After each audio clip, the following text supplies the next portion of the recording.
What's up everyone? Welcome to Program Your Remote. Today we're going to be doing a GM cabin air filter change. We're going to be doing it on a 2017 Suburban here, but it does work on several different models.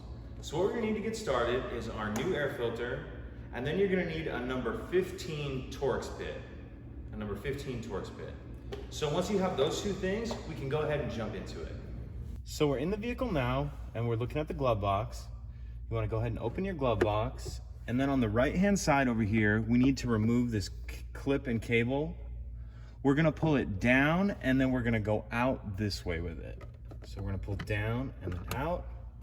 And then when you let it go, it'll kind of just retract up into there, that's fine.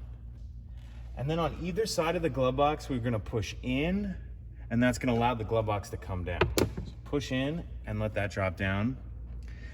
And now's where that number 15 Torx bit is gonna come in. And there's 6 Torx screws you need to remove.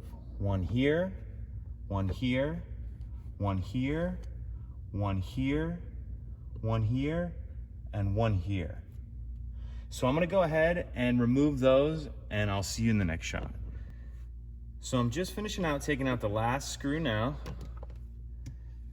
And after you get all 6 of those screws out, this cover will come out of there like that. We can set that to the side. Now, if you look up in here, and it'll be a little difficult, let me grab the camera here so you can actually see.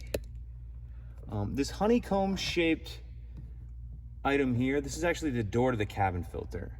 And there's 2 clips, one here and one here, that you need to just hook your finger around and pull towards you. So I'll do that side like that.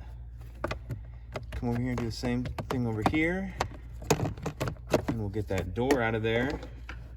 And now you can actually see the filter right here. So kind of just grab that by the edge and pull out. Oh, that was dirty. Okay, so now we'll grab our new filter. And you're gonna wanna make sure you pay attention to the airflow arrow, and you wanna do the airflow facing down. And then you'll have to put that back in here. It's a little tight. You want to be careful not to damage the filter. Okay, so once you get that in there and make sure it's seated in there properly, we'll go ahead and put our cabin filter door back on. Like that. And that's it. Pretty simple. To finish it up, you'll just reverse everything we just did, put your cover back on, put those screws back in, and then you want to make sure you grab the cable with the clip on it. So after you get your door back on here, you'll lift this up, hook your clip back in like that, push the sides in, push it up, and it'll be all closed up. If you have any questions, please let me know. If you could take a second to like and subscribe, it helps us out, and I'd appreciate it.